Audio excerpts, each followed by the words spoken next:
People seeing black shadows, and they think that they feel spirits out here. It gets really bad here fast.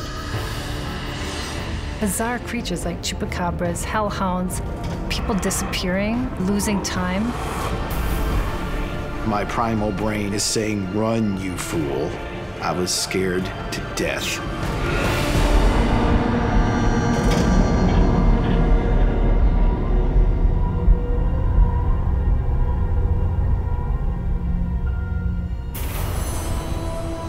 The Badlands. Nature's version of doomsday. Often mistaken for desert, but in the Badlands, there's next to no nutrients, no soil, nothing grows. It's all cracking, eroding rock. The best known formations are found in South Dakota, but they exist throughout America's Middle West. Desolate, outlying tracts of emptiness, without a living soul for miles. This weird, otherworldly terrain here that's actually more reminiscent of Mars than anywhere else is very, very ancient and lends itself to fantastic stories and fantastic events. The Badlands does seem to be a hotspot for UFOs, strange lights, and just odd phenomena. In the Badlands, anything does sort of seem possible. Great looming shadows and anything can kind of jump out at you. There's always the possibility somewhere at the back of your mind that something could be lurking out there. In a landscape so crazed, legends thrive about unwary travelers, falling victim to something monstrous and wicked.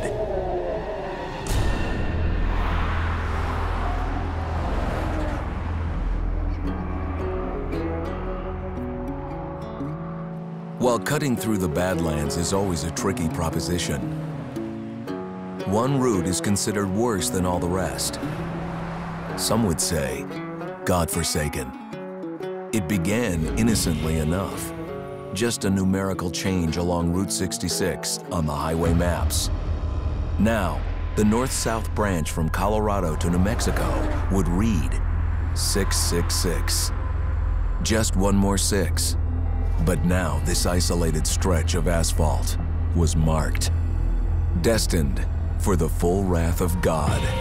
666 is the mark of the beast in the New Testament. And that's what scared people off or created a bad connotation about the name.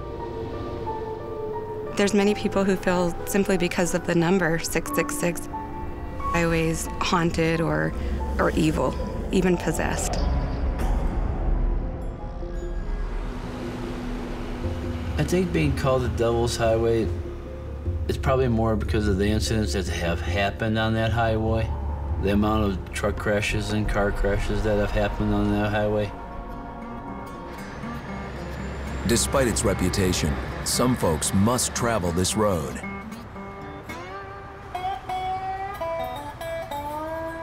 Truckers like Carl Smith. I didn't really believe in the afterlife or spiritual stuff. I wasn't into all those type of things. Carl's skepticism would be tested one July night in 2002. He was headed out of Colorado and thought he'd save time by taking Highway 666. It was a nice summer's evening, so I didn't really have the air on or anything. I think I just had the fan on in the truck.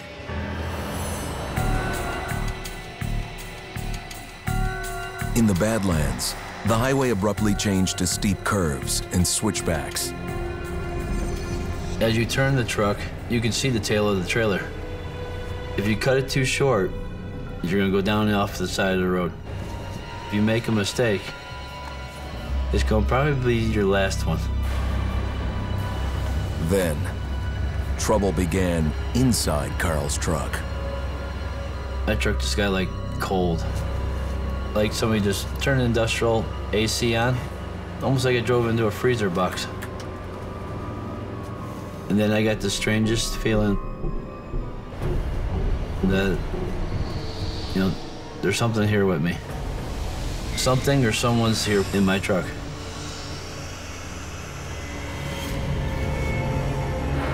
was now at the mercy of forces he couldn't explain, and in danger of running off the road, or worse. It's pitch black outside, no help for miles.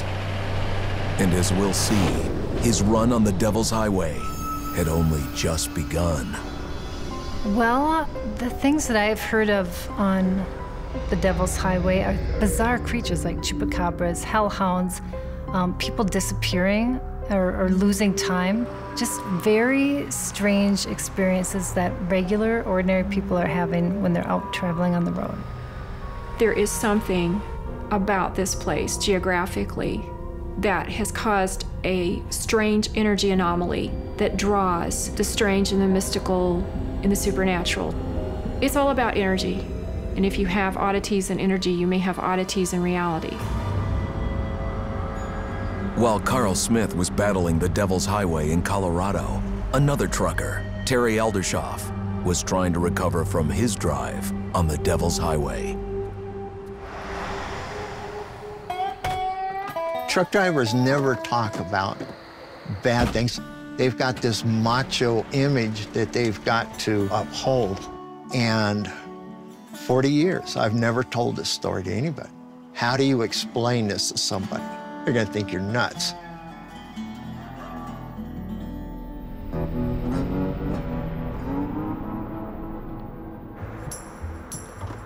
In 1973, Terry Aldershoff was just back from 2 tours in Vietnam. Trying to escape the horrors of war, he bought a truck and hit the open road. Driving through the Badlands was very peaceful. It was quiet. It was therapeutic to me. Escape was what he needed. But one fall day, Terry caught a load out of Safford, Arizona, headed to Denver. That put him en route down Highway 666. When I pulled out, the sun was just set behind the mountains on the west. And all of a sudden, there was like a cloud mass hanging up over the top of the mountains on the eastern side. Instead of hanging there like a normal cloud bank would, it's coming down the side of the mountain.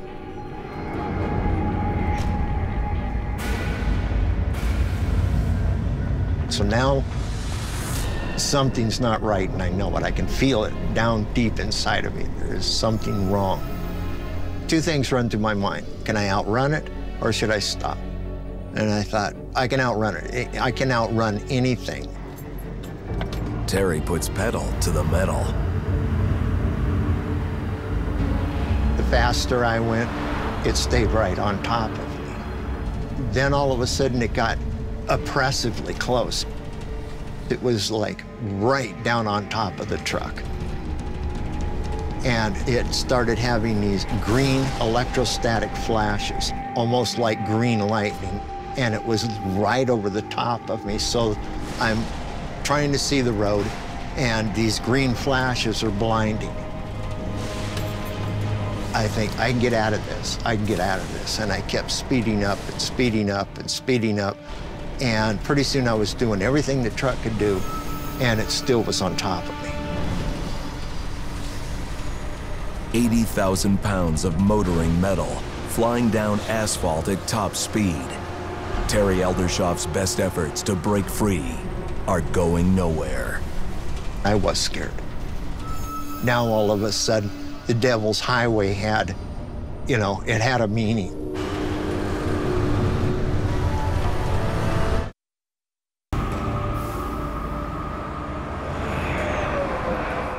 One day in 1973, truck driver Terry Aldershoff was driving through the Badlands on notorious Route 666.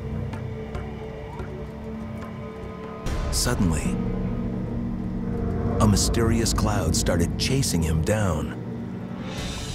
It wasn't going across and moving across the valley. It stopped and came towards me.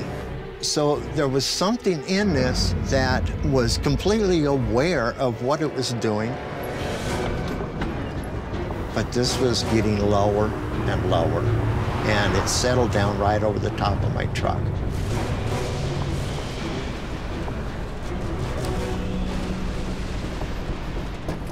The dash lights were the first thing to go out. Then the headlights. Then the speedometer dropped down to 0. This green electrostatic lightning is running across the bottom of this cloud, lighting up the road in front of me. And I kept driving faster and faster. And you have no idea how fast you're going. You've got no speedometer, but when the engine starts to float, you're going as fast as you can. And it was floating. And this thing was still over the top of me. I have never been so scared in my whole life. I had no idea what it was going to do. Eventually, Terry has no choice.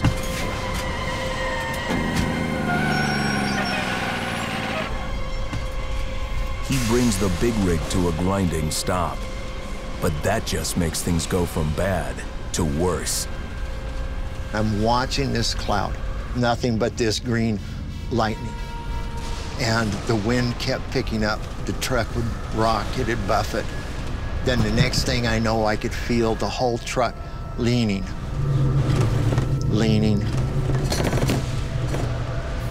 And then it'd drop. It felt like it was actually coming off the ground. An 80,000-pound truck does not come off the ground easily. And dry, so dry. I could barely swallow. My tongue kept sticking to the roof of my mouth.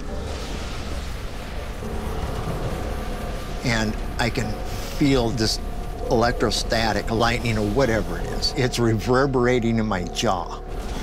And it kept getting louder and louder and louder.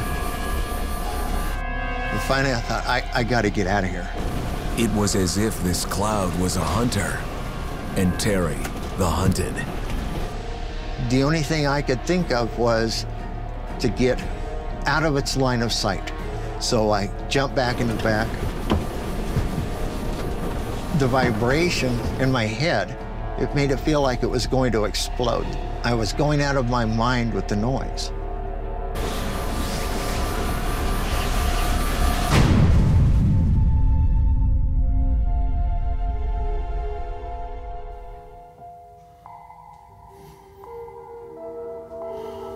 I woke up looking out the windshield, sitting in the driver's seat exactly as I am right now. And I don't remember getting in the driver's seat.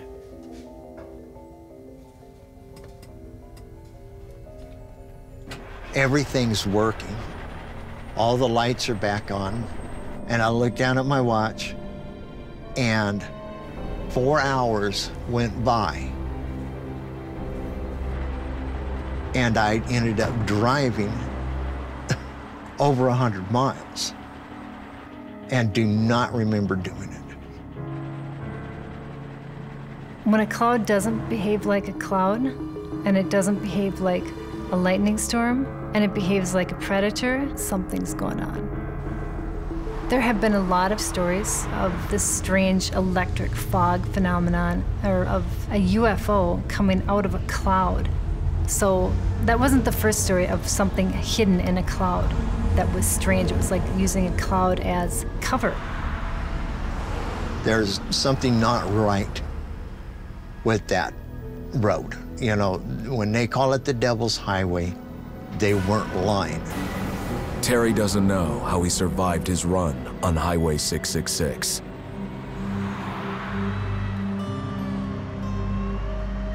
When trucker Carl Smith was up against this road, he didn't think he'd ever see daylight. I had to keep complete control of this truck, or it's gonna be me down in that ditch. And then I got the strangest feeling, like somebody's trying to get my attention, but it was an eerie type of feeling.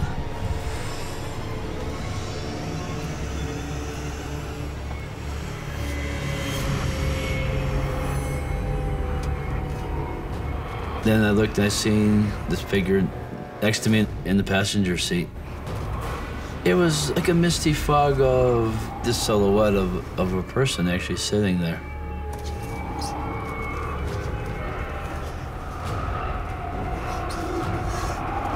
I was afraid to stare it down.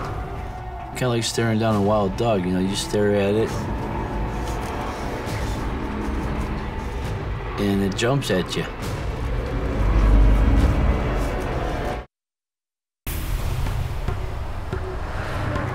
In the midst of a white-knuckle drive on Highway 666, trucker Carl Smith suddenly noticed he's not alone. I'm trying not to stare at this thing next to me and keep on the road straight going ahead. This person or entity, whichever anybody wants to call it, now it's a complete distraction. And now I'm looking at, well, okay, I could turn too far. I'll end up off into this canyon somewhere. It becomes very nerve-wracking. Every muscle in your body is like tense at that moment. You're just like, whoa, this can be it. When I finally built up some more nerve there, I glanced back over again. Then it was just faded away. And it was just gone, and everything was just like nothing happened, except for my nerves were still all on end. Carl turned the last corner. The road ahead was straight and flat. It just all hit me like a big shock, like, you know, what the hell did I just go through? You know, what's going on here? As soon as he could, Carl parked at a local truck stop. I started talking to other truck drivers, and a couple of them said, well, yeah, that's happened a few times to other people to come over that way. A lot of the drivers and the people that live in the area believe that that trucker who gets in your truck with you tries to guide you through that section of road where it caused him his demise. One possibility that occurs to me is that there are some kinds of guardians that look out for travelers. I have friends that think that it's evil just because of the 666, with that being the devil's number, but I feel there's also good spirits that could be warning you. I really don't know what it was next to me. It could have been a guardian. I could believe that the person that was in my truck, or the spirit that was in my truck, was that trucker that never made it through the turns and didn't make it to the bottom of the Devil's Highway.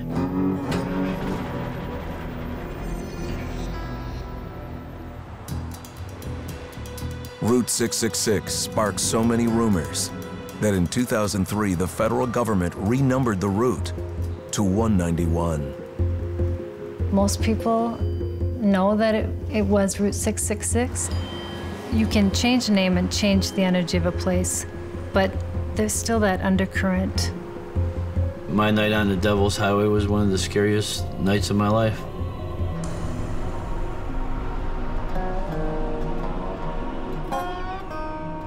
"500 miles east of old Route 666, the West Texas Badlands meet the vast, empty plains.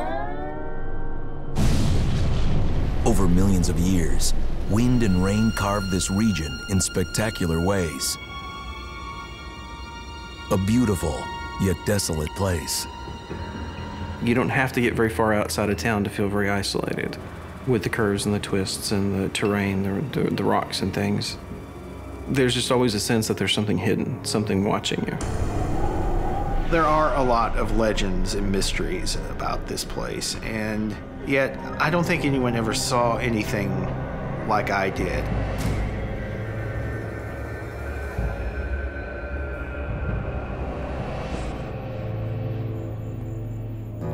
Brian Bethel is a journalist in Abilene, Texas.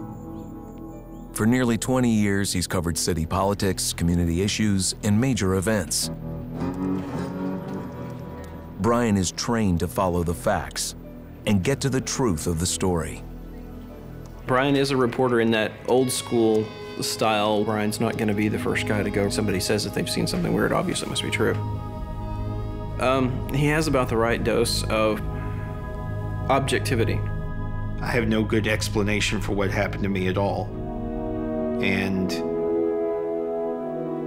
it's one of the most frightening things that ever happened in my life.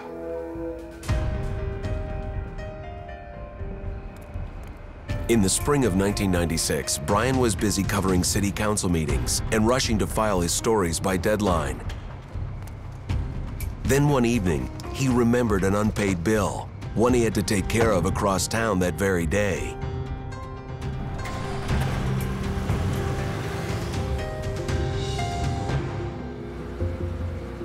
The parking lot seemed very isolated. There was an eerie sense about it, but it was odd that there was no other movement, no other people. Couldn't see anyone in the movie theater. I did feel kind of a sense of being alone there. I felt a little bit of safety because I was in the light of the marquee. But there was sort of a little strange feeling about the atmosphere. Nothing that you could put your finger on. I just want to get this errand done and go home. I don't really want to be here. Brian had his head down, writing out a check.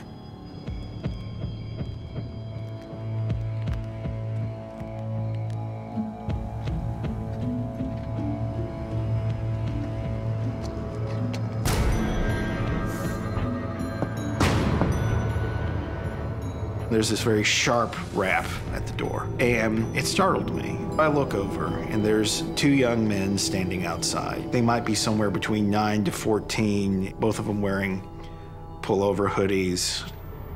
I rolled down the window very slightly and said, "Can I help you?"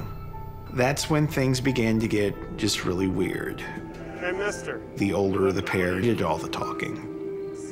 He says, "Hey, mister, we left our money at home and we want to see the movie. Can you drive us to our mother's house?" He had this very smooth aura about him, almost a too smooth diction. Come on, it won't take long. That you would not expect from a child. Almost immediately, there was this primal, terrible fear that began to grip me. There's something wrong about them.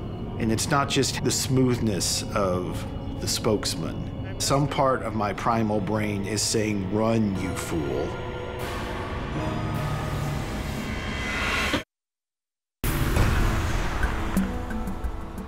In the spring of 1996, in a deserted parking lot on the outskirts of the Badlands, newspaper reporter Brian Bethel was writing a check. Out of nowhere, two children approached, asking him for a ride. For Brian, the decision would turn into a matter of life or death.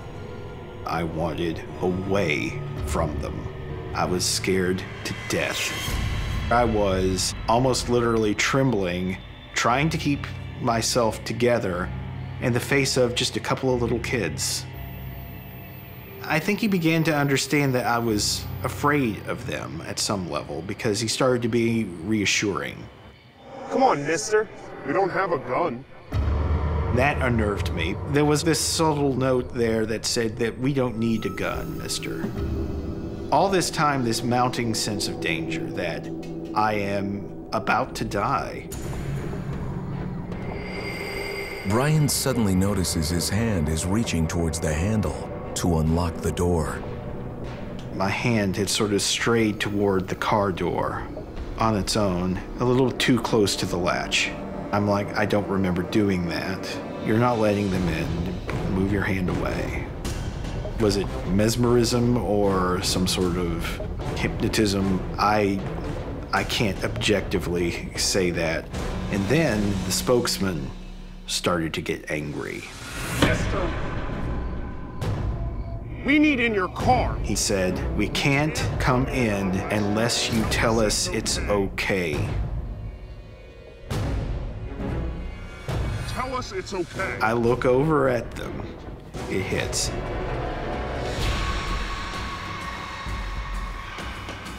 I see their eyes, and they are cold black, soulless orbs. No iris, no sclera, it just one black void.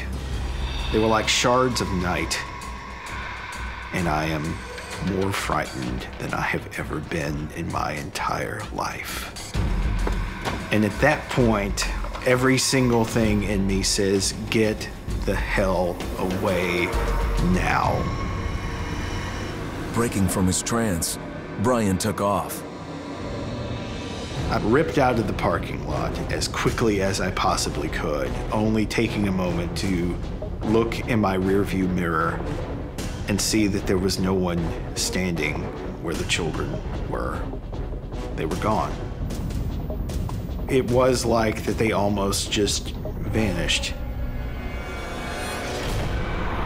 I don't even remember the drive home.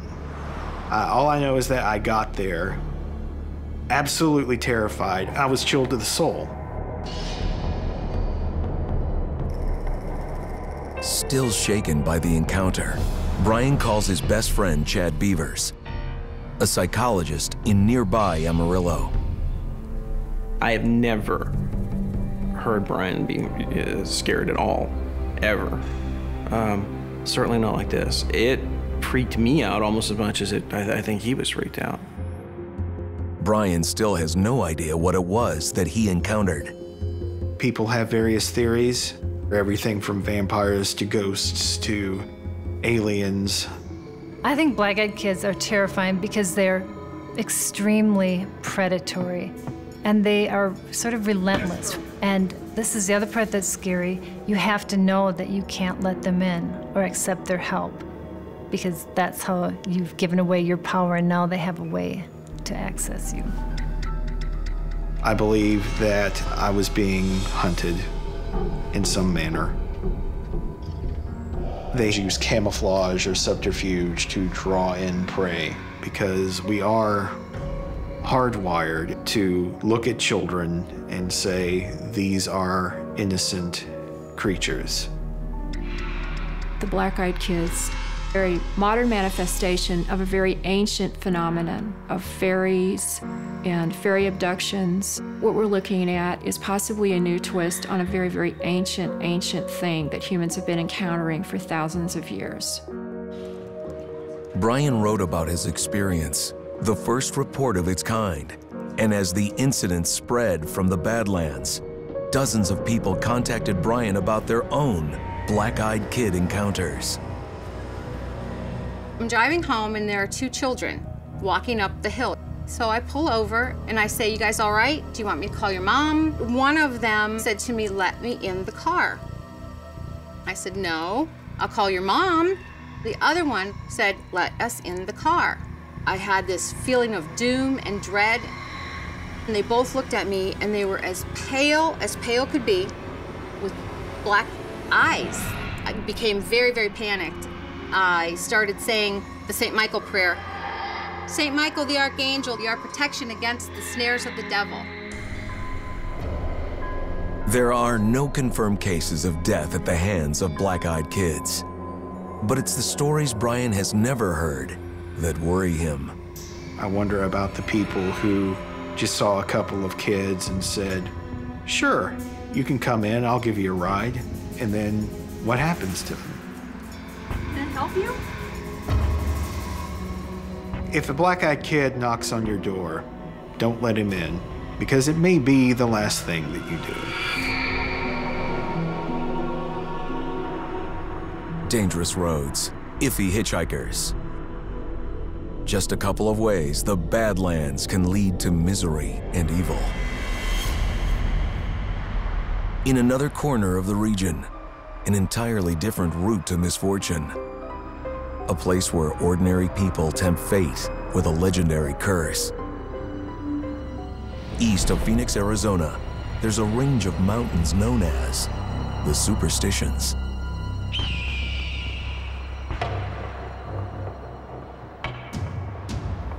It's volcanic and has eroded down to this level, but it's very rugged terrain. It's actually federal wilderness area.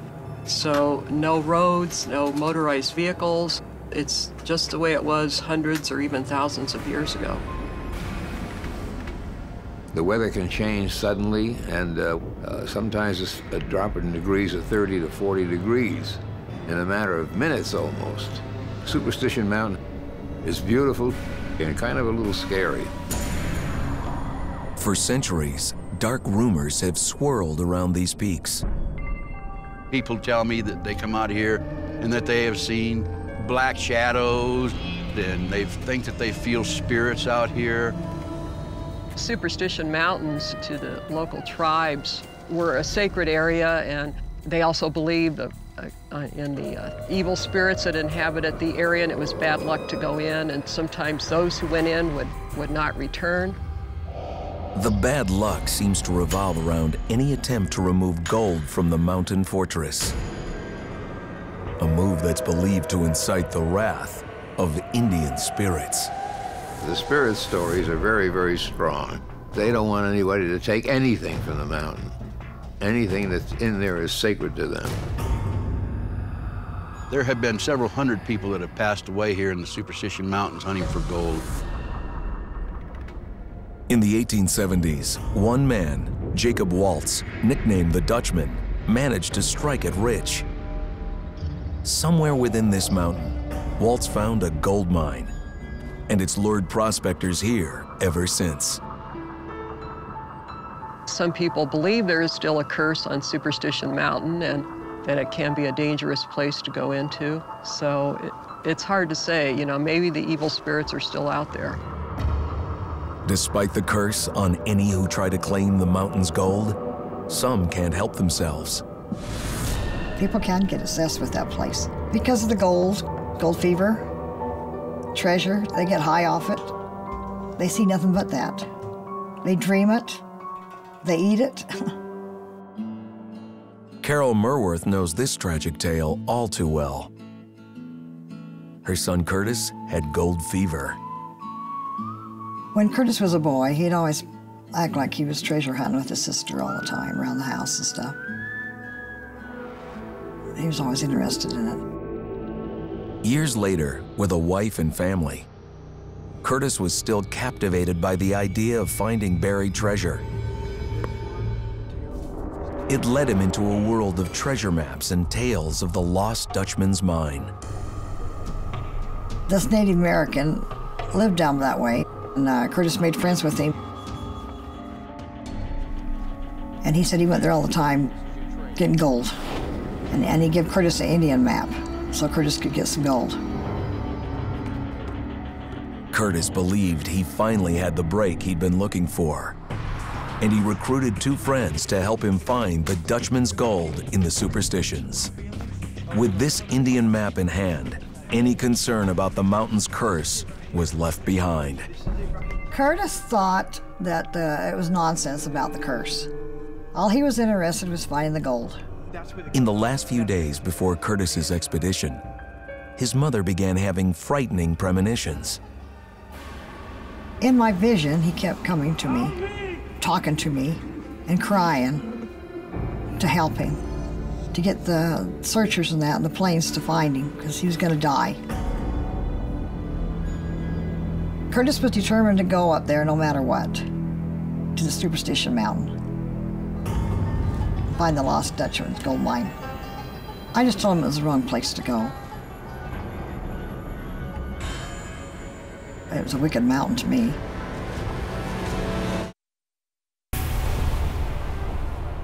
In the summer of 2010, Curtis Merworth and two friends hiked into the Superstition Mountains in search of the Lost Dutchman's gold. Hiking these desolate Badlands is difficult anytime. But Curtis was taking on the Superstitions, a place darkened with a dangerous curse. The Superstitions just have all kinds of different stories and lore about the things that have happened to people out here. And many people have even been decapitated out here while they're out here hunting for this treasure. I told him, please don't go, we need you, I'll never see you again. And he just went on, ignored me. Armed with a map given to them by a Native American elder, the men planned on 3 days to find the gold. The spirits try to guide you off the trail when you're trying to find things. Confuse you. They don't want you to find their gold.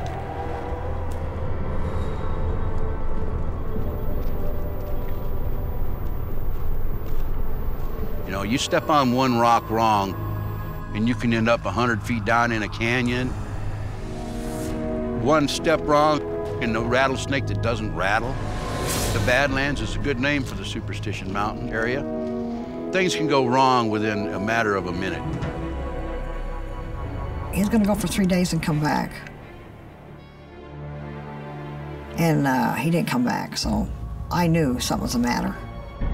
Carol's dark visions began again. In my vision, he feels bad because he can't find his way back. I could see him, and I could see him yelling, "Help, help me." They were lost. And he was crying, begging me, "Please help me, help me." And stressing me out.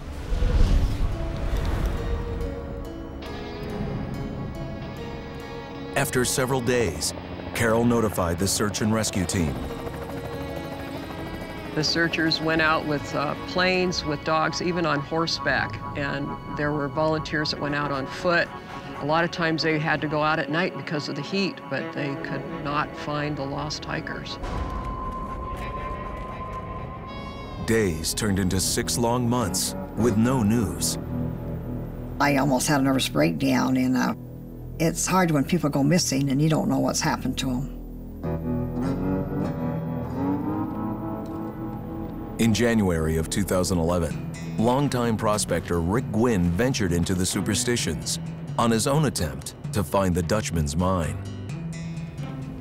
I need to have my hip replaced, so I went out for a last hike and by myself just to enjoy the mountains.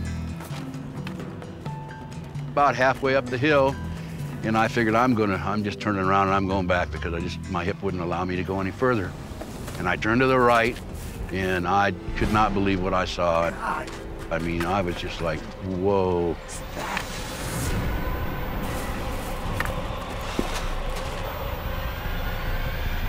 There I saw the remains of a gentleman by the way he was dressed. And about 60 feet down from him was another skeletal remains.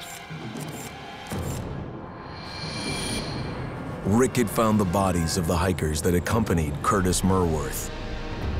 Given the terrain and temperatures, it was no surprise they turned up dead. But the condition of the bodies raised suspicions about the mountain's evil curse. When I got to looking around, it just didn't add up. They had their lantern on, so apparently whatever happened to them, they were there at nighttime when it happened. And the light was left on whenever they met their demise.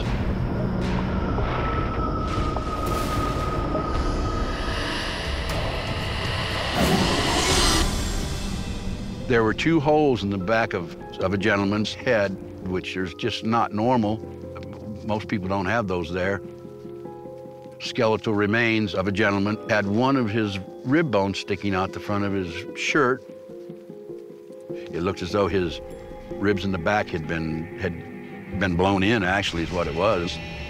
I just don't feel that they passed away over natural causes. I feel as though maybe they did have some curse or something following them. Rick was anxious to head back and alert the authorities, but that plan suddenly went awry.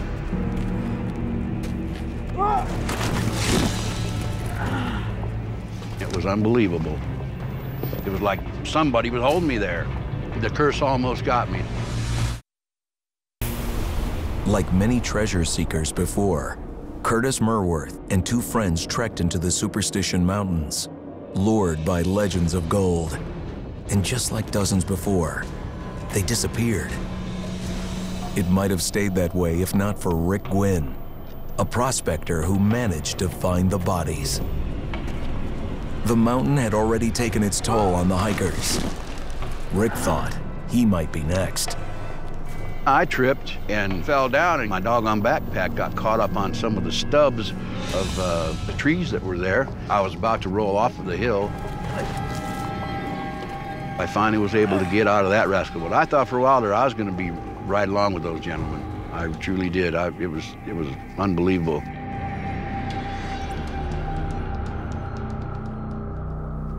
I was ready to get the hell out of there that morning, for sure. I don't know why I felt so bad, as bad as I did. there was something else that just made me feel really, really strange and bad out there. And I don't normally ever get that way in the mountains, you know, at all, but that place just seemed to be really eerie. Later that day, Carol Merworth gets the news that 2 bodies had been found, but not her son Curtis. I thought they'd be together, but when they didn't find him, then I got really upset because I thought, oh, where did he go? 2 weeks more, and 6 long months since Curtis left, the sad news finally arrived. They found Curtis about a half a mile from the other bodies. His remains were broken and scattered. His bones, his legs, and that was scattered 3 miles away and different pieces. I feel like the spirits tore my son up, and it's also a warning to other people not to go up there to Superstition Mountain, because this is what could happen to them. I feel like the curse killed my son. If there is a curse, it still had not yet claimed its final victim. The Indian gentleman that gave them the map, it's kind of strange that he would die also at the very same time that these gentlemen disappeared. He supposedly fell into one of the viaducts in town and it crushed his skull.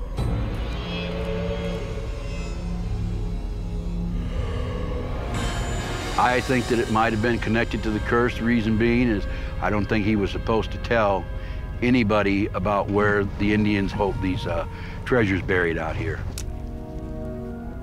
4 people died going to Superstition Mountain because it's cursed. That's why all 4 of them died, including my son.